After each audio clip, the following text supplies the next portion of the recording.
The narrow historical neck. We are creatures made out of information, apparently loose in an environment of meaning, on the surface of a planet upon which genes swarming in self reflection and the production of epigenetic codes are all happening simultaneously. And we almost never stop to notice the peculiar enigma this poses. We look at a universe that our instruments tell us is energy and matter and conservation of momentum, and we file that description away and go about our business, and nobody asks the obvious question: who is doing the looking? That question, that single, deceptively quiet question, is the door. It is the door through which everything that follows in this lecture must eventually pass, because every problem we will examine, every pathology we will name, every solution we will propose leads back to that question and nowhere else. And we are not being guided through it, not by our governments, not by our media, not by the economic architecture of our daily lives. We are in fact being actively prevented from asking it, because the institutions that were supposed to guide us, the governance structures, the economic systems, the cultural apparatus that tells us what to value and what to ignore, are golems. They are 18th-century print culture automata built upon the linear, slow-moving logic of a Newtonian world, and they are trying to metabolize the velocity of the 21st century, and they are failing, and the failure is not incidental, and it is not the result of bad luck or insufficient talent at the top. The failure is structural. The failure is baked into what these institutions are. The world we inhabit is not being managed, it has a life of its own. It is the output of a set of processes that have been running for so long and have accumulated so much momentum that no individual or group of individuals is steering them. There are no demonic cackles in boardrooms. There is no secret council projecting the misery you feel onto the map of your life with deliberate malice. The managers of these failing systems are not uniquely wicked, they are in the main clueless. They have run out of steam. They are crisis managers without vision, holding a dying patient on a respirator and calling it civilization, doing what institutional creatures do when the institution's logic has been exhausted. They manage the decline and hope the thing holds together long enough to be someone else's problem.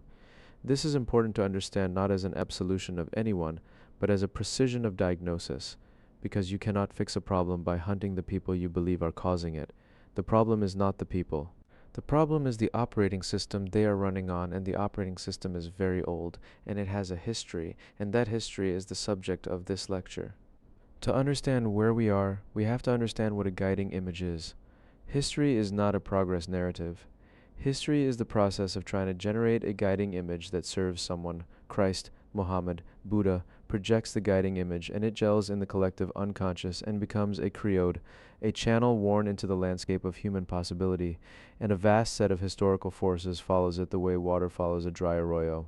The image organizes behavior, generates institutions, shapes what counts as noble and what counts as despicable, tells people what to build toward and what to resist, and then the way is lost.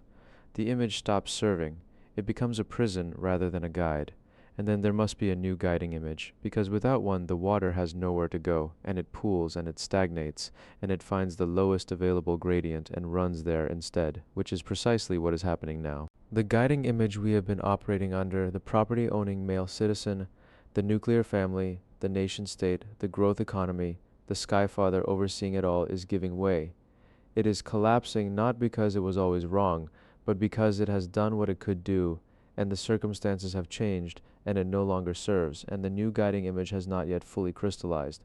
We are in the interval, and the interval is always the most dangerous and disorienting place to be, because the old image is still generating institutions and habits and expectations, and the new image is only beginning to appear at the edges of perception, in the way the body pulls toward nature, in the way the spirit leans toward the androgyne, in the way intelligence, when it is honest, leans toward the planetary rather than the national, and the shamanic rather than the bureaucratic. The guiding image that is trying to emerge is the planetary steward, the androgyne, the shaman, not as a nostalgic fantasy, as the precise image that fits the circumstances we are actually in, an image that reconnects us to nature, to the lost feminine, to the direct encounter with the intelligent entelechy that the planet actually is, and that serves until circumstances change, and it too must yield to some new definition. Because we are ultimately malleable, we are like water. We take upon ourselves the shape of the container into which we are poured, and what history is finally is the flowing from one container to another. We are between containers, and the pressure of that transition is what is generating everything that looks from inside it, like chaos and collapse. Now, let us go back, not as nostalgia, not as escape, as diagnosis. Because to understand what we are transitioning from, we have to understand what we are transitioning away from, and how long it has been running, and what it replaced. For the vast majority of human existence, the 150,000 years before what we call history, we lived in a partnership with the mind of the planet. Nomadic, goddess honoring, organized around the group rather than the individual, around the lunar cycle rather than the solar, around the living intelligence of the ecosystem rather than the defended perimeter of the grain silo. These were not primitive people. This is the fundamental mistake of the progress narrative. It places us now at the pinnacle and looks backward at our ancestors as incomplete versions of ourselves. This is precisely inverted. Their thoughts were deeper than our thoughts. Their relationship to reality was more honest than ours because it was chemically honest, because every new and full moon, in the shared ecstasy of the mushroom ritual, the ego was dissolved, and the individual was returned to the group, and the group was returned to the planet, and the planet was returned to itself as something minded and alive and communicating. For 150,000 years, selfishness at the expense of group values, the precise pathology that is now threatening the conditions for human life on Earth, was biochemically inoculated against on a regular basis. The mechanism by which the human mind was built in the first place is the same mechanism that maintained the partnership, psilocybin. This is not a poetic claim. This is the most credible account we have of what catapulted arboreal primates into the extraordinarily complex cognitive beings that eventually built cathedrals and particle accelerators and wrote symphonies. The African savanna dried, and arboreal apes were pushed out of their forest into the grassland, and they began following the great herds of ungulates, and in the dung of those ungulates, fruiting conspicuously and visibly from a great distance, were psilocybin mushrooms.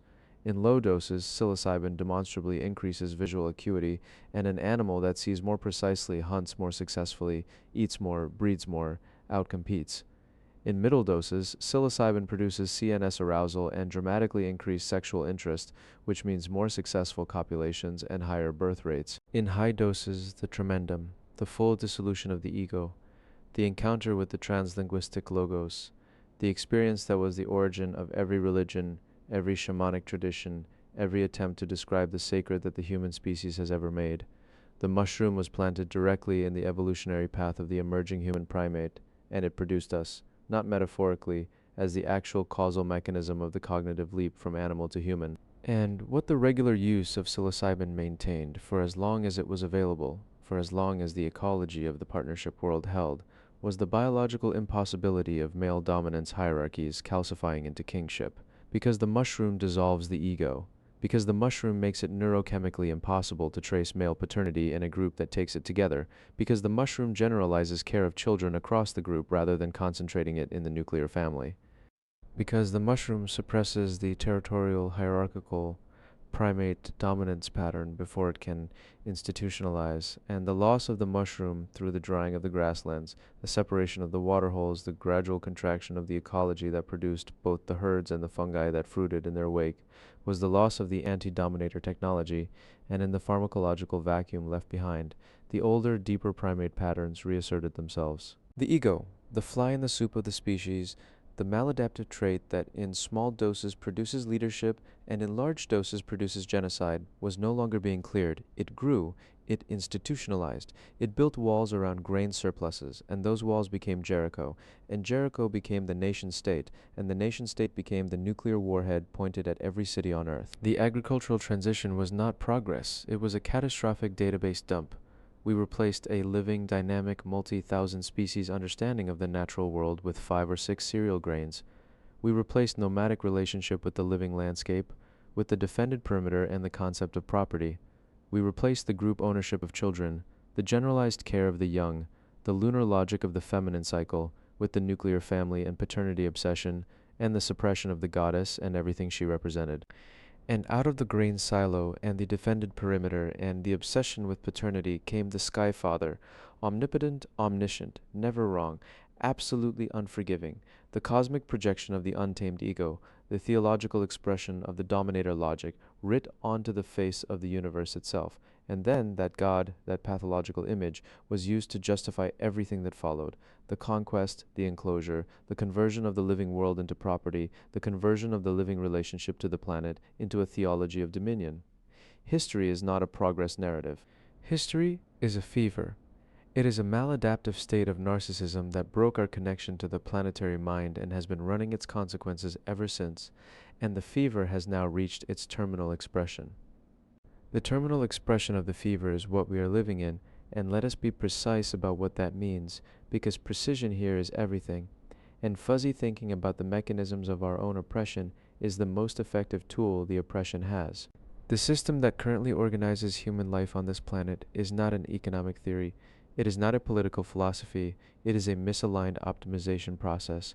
And what makes that description precise rather than rhetorical is that it maps, feature by feature, onto what artificial intelligence researchers call the misaligned superintelligence problem. The AI safety thought experiment describes a system that pursues a simple optimization function with extreme effectiveness, that develops instrumental subgoals automatically without being explicitly programmed to, that operates entirely independent of human intentions, that resists modification, and that produces outcomes catastrophically misaligned with human flourishing while appearing to follow its own internal logic perfectly. This is not a thought experiment about the future. This is a description of capitalism as it currently operates.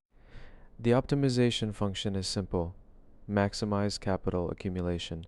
And the paperclip maximizer asks, as its primary question, how can this be converted into paperclips?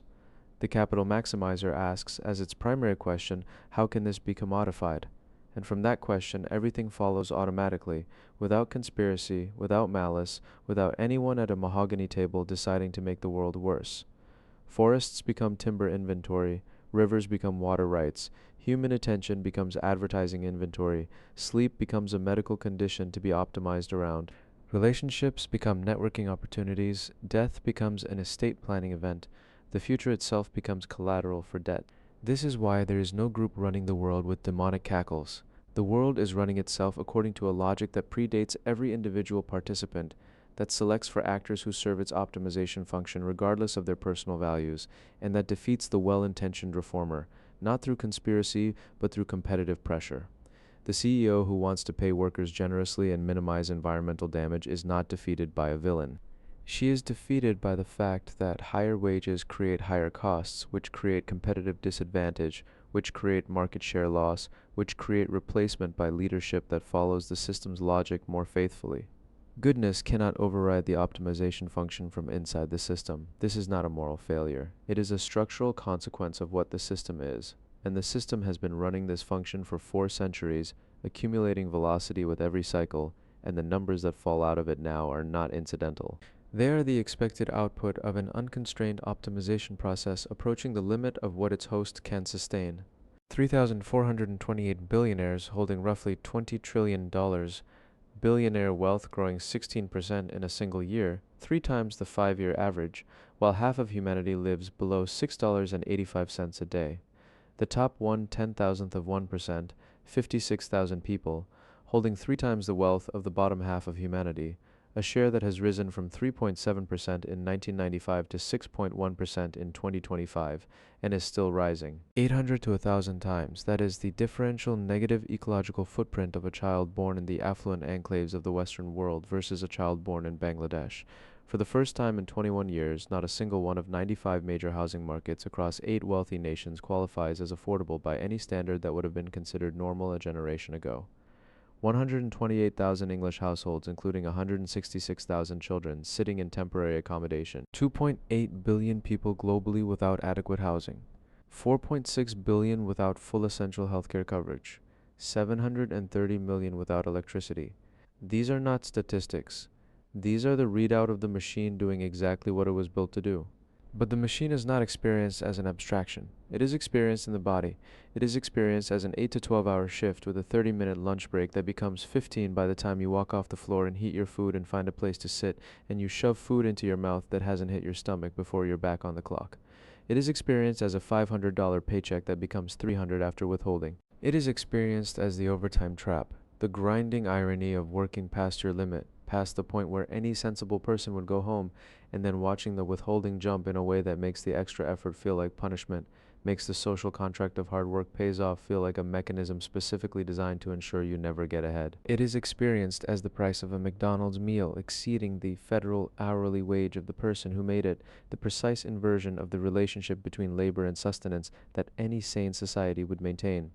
It is experienced as the $16 burger and the 25-cent insulin vial that became $300 because the system found a way to enclose what was once common knowledge, patent minor improvements, discontinue the affordable versions, and extract perpetual rent from a captive population that will die without access to it. Insulin was discovered in 1921. The patent was sold for $1, explicitly to ensure it would be available to everyone who needed it. That was the intention of the people who discovered it. That intention has been systematically defeated by a system that had no interest in intentions and every interest in optimization. This is what the optimization function does to the biological commons. It encloses it. It finds every domain that was once outside the market: water, air, genetic sequences, attention, sleep, the frequencies of the electromagnetic spectrum, the orbital paths above the Earth, and it converts it into a revenue stream. Vanguard and BlackRock now hold significant positions in virtually every major corporation on Earth simultaneously. Their portfolios include your landlord, your employer, your health insurance provider, your grocery store, and the company that manufactures the addictive food that sends you to the doctor, whose services are covered by the insurance company they also own. The Department of Defense has failed every audit it has ever been given. Not once in its history has it passed, while standing at every fork in the road requiring you to file your taxes with perfect precision and penalizing you if you do not. The food industry uses ingredients in this country that are banned in every other developed nation. Because there is no optimization function for health, only for repeat purchase, and addictive, nutritionally deficient food drives repeat purchase more reliably than food that makes you well. The food pyramid was not a guide to health. It was a guide to manage decline, designed to produce a population sick enough to need the pharmaceutical industry without being sick enough to stop consuming. In Utah, the Great Salt Lake is drying up. The agriculture that surrounds it, particularly alfalfa farming for livestock, is consuming water at a rate the system cannot sustain. And in the same state, the largest known data center ever constructed is being built, consuming resources at a scale that makes the symbolism almost too perfect. The system will build the infrastructure of digital surveillance and control, and it will allow the infrastructure of biological survival, the water table, the lake, the ecology that feeds the region to degrade because the optimization function values surveillance infrastructure over the water table, because surveillance infrastructure generates revenue and the water table does not. This is the resource paradox at the core of the fever. A digital world being rendered at the cost of the biological world that makes any world possible, and the double slit experiment, for all the ways it has been misappropriated, points at something real here. Reality behaves, at its quantum foundation, as though observation matters. The universe only renders what is being looked at, and what the surveillance infrastructure is doing, at its deepest level, beneath all the product features and platform metrics, is determining what gets rendered by determining what gets looked at, and by whom, and in what frame. The constipated order freak feeds the silicon mirror his operating system, and the mirror renders the world he needs to see to maintain the justification for his control. This is not magic. This is information ecology. The map shapes the territory it maps when the territory is made of meaning. The system has developed what AI researchers call defensive metaprogramming, sub-goals that protect the optimization function from interference, and it has done so not through conspiracy, but through the same automatic instrumental convergence that would cause any sufficiently advanced optimization process to protect its ability to optimize. Lobbying systems influence legislation before it passes. Campaign finance ensures sympathetic candidates hold office. Revolving doors place industry veterans in regulatory positions. Think tanks produce research that makes accumulation look like wisdom. Media ownership shapes the discourse that shapes what questions get asked. Educational systems ensure that the next generation internalizes the logic of the market before they are old enough to question it. None of this required a secret meeting. All of this emerged automatically because capital flows toward the prevention of interference with accumulation, and the system is in this sense smarter than any of the individuals running it. It has been selecting for actors who serve it for 400 years. Its collective intelligence exceeds the intelligence of any attempt to reform it from within, which is why no reform from within has ever substantially altered the optimization function. only temporarily modulated its expression. You cannot vote your way out of this, not because voting is worthless in principle, but because the nation-state is itself an 18th-century institution that the system has already captured, and the captured apparatus cannot be used to uncapture itself. Any person of genuine goodwill who achieves political power within the existing structure discovers very quickly that the machinery of the system will simply route around their intentions. The dollar will always intervene. The structural pressure will always assert. The reformer who insists on maintaining their integrity discovers that the system has a dozen ways to make that integrity irrelevant. And the reformer who accommodates the system's logic discovers that they are no longer a reformer.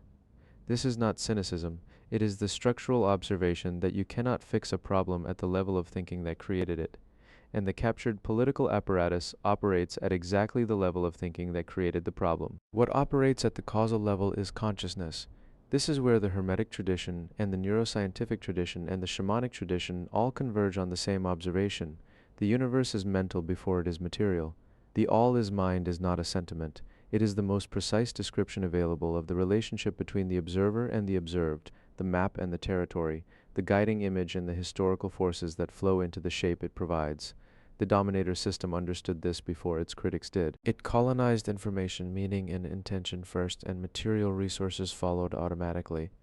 It built the guiding image of the property-owning male citizen and embedded it so deeply in the collective unconscious that the people most harmed by it spent centuries defending it, because the guiding image had become a Creode, a groove worn into the landscape of the possible, a channel so deep that the water of human aspiration flowed into it without questioning whether it was going anywhere it actually wanted to go. The egregore, the collectively sustained thought form that has acquired quasi-autonomous existence beyond any individual mind, is what capitalism is at its most fundamental level. Every participant feeds it: worker, manager, executive, consumer, regulator. The logic of capital accumulation speaks through each of them regardless of their personal values. We must cut costs. We must increase shareholder value. We must grow. Not because they are evil, but because the egregore is running through them. And the egregore is the guiding image in its terminal and pathological form. The property-owning male citizen extended to its logical conclusion, which is the property-owning entity, the corporation, that has gradually replaced the citizen as the primary unit of political reality, and that has no biology, no children, no mortality, no stake in the biological future of the planet, and no optimization function except the one it was given. And what it was given was accumulation. And accumulation, run without constraint, is cancer. It is the social equivalent of what happens when a cell forgets it is part of a body and begins optimizing only for its own replication. The drug war is not a moral position. It is a structural necessity for the survival of the egregore. The examined social engine cannot be controlled. The person who has genuinely dissolved the ego's grip through direct encounter with the logos, through the translinguistic, transcultural experience of being returned to the planet's intelligence, is no longer navigable by tribal sorting algorithms and scarcity induction mechanisms and dopamine spike and crash cycles. The attention economy has no purchase on someone who has been all the way through and come back with different eyes, because the attention economy operates on the assumption that the ego's hunger for status and safety and belonging is inexhaustible and manipulable, and the ego-dissolved person has temporarily seen through that hunger to what is underneath it, and what is underneath it is the flame that burns without needing anything to burn for.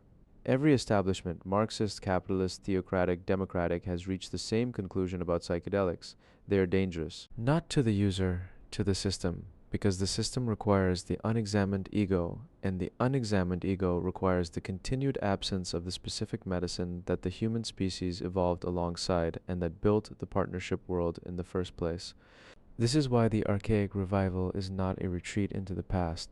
It is the recovery of the operating system that was compatible with life, not compatible with the linear growth obsessed extraction maximizing operating system that has been running for 10,000 years and is now approaching the limits of what its host can sustain, but compatible with life itself, with the actual biological and ecological conditions of existence on this planet. The archaic revival means recovering the shamanic, the goddess honoring, the partnership orientation, not as a museum piece, not as a costume, but as the functional alternative to an operating system that is currently producing its own termination conditions. And the recovery has to operate at the level of language, because language is the medium through which the guiding image propagates, and the guiding image is the upstream variable, and the upstream variable is what determines everything downstream. We can only advance into the future at the rate at which we can transform our language. We can only transform our language by working with it.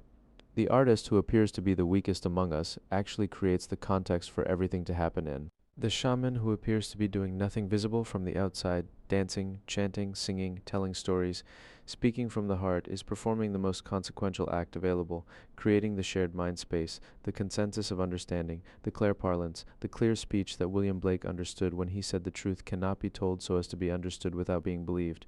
That is the greatest weapon the truth has. If it is articulated and you hear it, you will serve it, not because you're compelled to, but because the truth has an immediate, limpid rightness that the ego cannot indefinitely resist. The best ideas will come to the fore. This is not optimism, this is information ecology.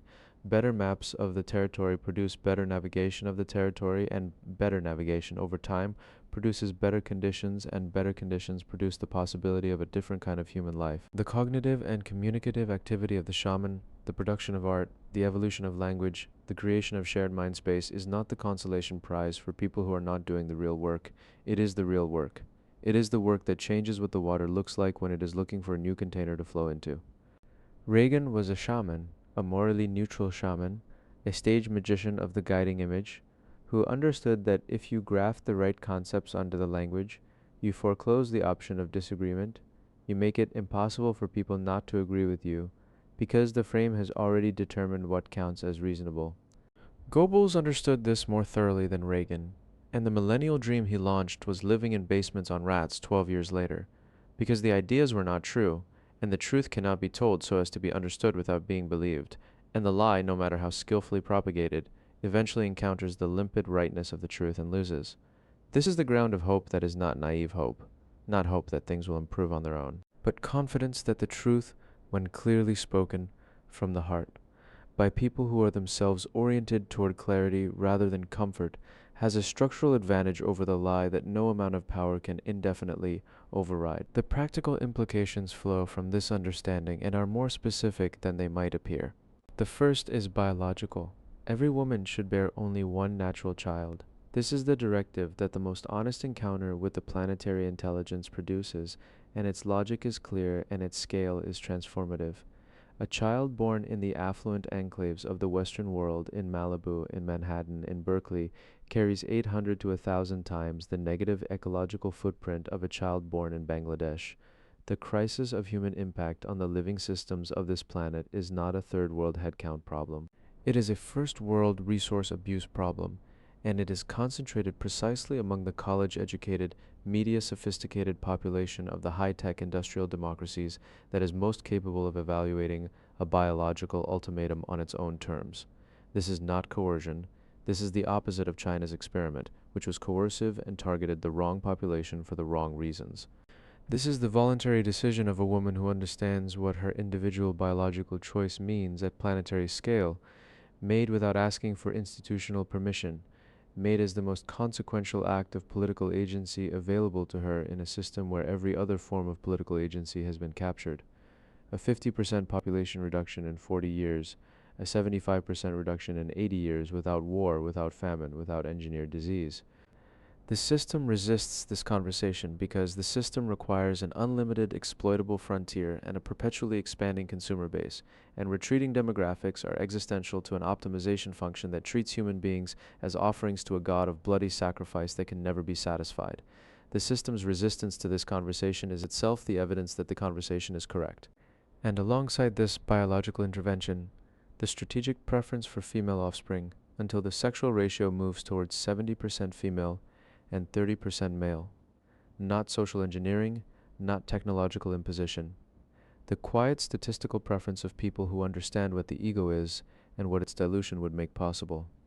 The male dominance hierarchy that has been running its program for 8,000 years is not a character flaw in individual men. It is a structural output of a sex ratio that concentrates the primate dominance pattern beyond the point where the mushroom rituals can dissolve it.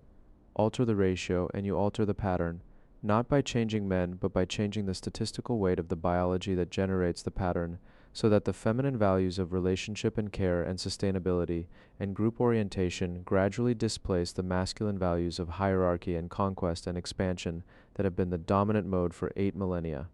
The second is tactical. The system runs on participation. It runs on the tax revenue that comes from your compliance, on the banking system that comes from your deposits, on the consumer purchases that come from your unexamined habits. The withdrawal of participation, even partial, even imperfect, is a real pressure point because the system's defensive metaprogramming is designed to prevent reform from within, but is less adapted to the simple withdrawal of the fuel it runs on. Filing exempt is risky as an individual act, as a coordinated mass act. It is the kind of pressure the Nepal model demonstrated can produce systemic response in 48 hours. Taking assets out of the banking system is individually insufficient. As a coordinated act, it forces a renegotiation. These are not complete solutions. They are legitimate pressure tactics applied to a system that has foreclosed the more obvious pressure tactics. They are the material equivalent of stop going above and beyond for an employer who is not going above and beyond for you. Work to rule, return to sanity. Refuse to provide the labor that makes the margin possible on terms that make the margin impossible for you. But the limit of these tactics has to be named honestly, because the tactic that does not name its own limit is a trap. Filing exempt does not dissolve the system. Bank runs do not dissolve the system. The system absorbs material withdrawal by printing currency, by adjusting regulatory frameworks, by routing around the disruption. The material tactics are necessary and insufficient, which means they must be accompanied by something that operates at the level at which the system actually runs, consciousness. The consciousness tactics are: stop consuming packaged experience, because packaged experience is how the guiding image is delivered and maintained.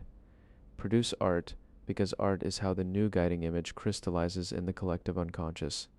Speak clearly from the heart, because clairparlance is how the shared mind space of a new container for the water of human aspiration is created. Make common cause with the people who have seen through the shoddy, knock together infantile logic of the dominator system, and they are not a fringe. They are, across every demographic and every continent, 65 to 70% of the population. The system feels total and inescapable because the people who have seen through it have not yet made common cause.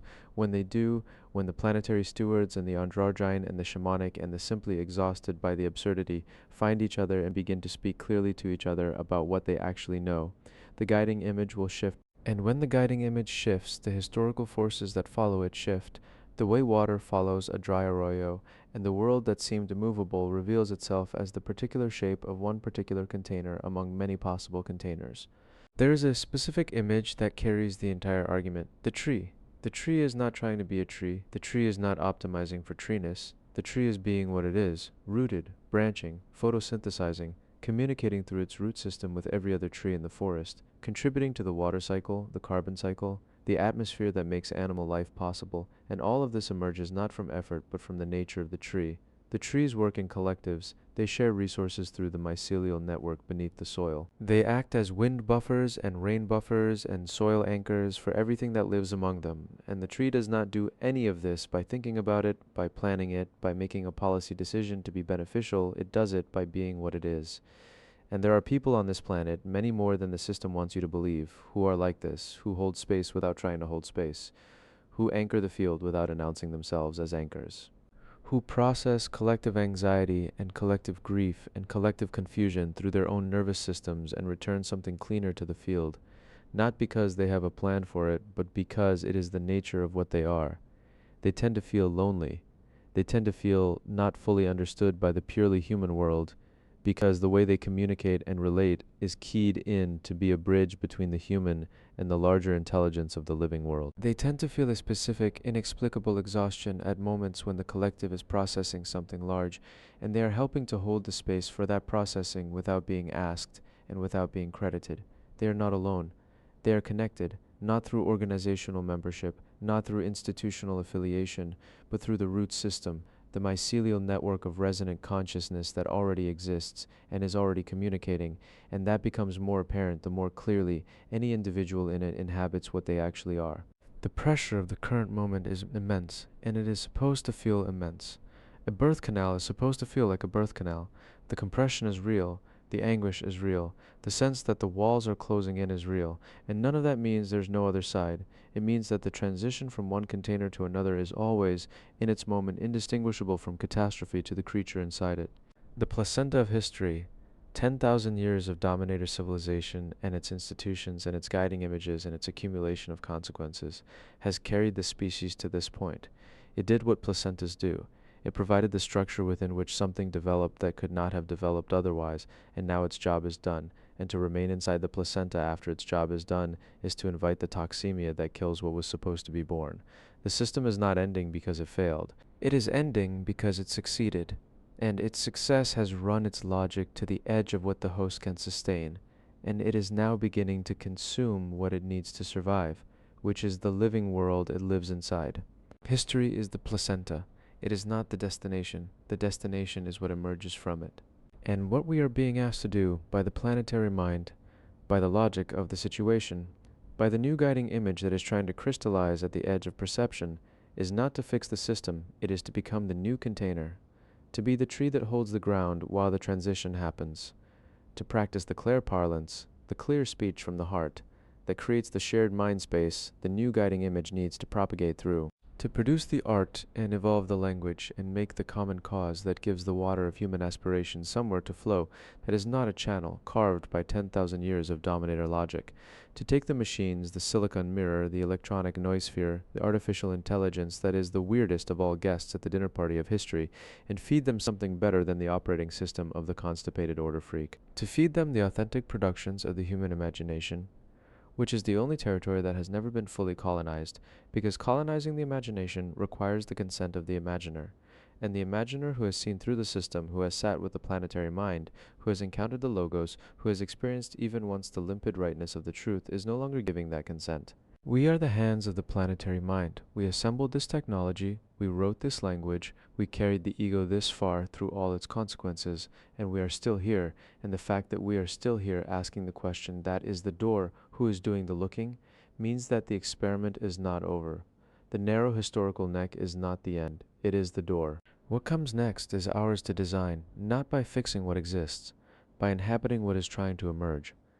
The new guiding image is already here. It is the planetary steward, the androgyne, the shaman. It is the person who is rooted like a tree and branching like a tree, and communicating through the root system and holding the ground, and doing none of this through force or plan or policy, but through the simple, radical act of being what they actually are. History flows like water. It takes the shape of whatever container it is given. The container is the guiding image. The guiding image comes from the artists, the shamans, the people who speak clearly from the heart, the people who have been all the way through and come back with something real to say. And what we have to say, in this moment, in this lecture, in this long and difficult and necessary passage, through the narrow historical neck, is this: the truth cannot be told so as to be understood without being believed. And if you have understood it, you already believe it. And if you believe it, you're already serving it. And you being as you are present, rooted, awake, is doing more in this reality, for this reality, than your mind could fully comprehend. That is enough to begin.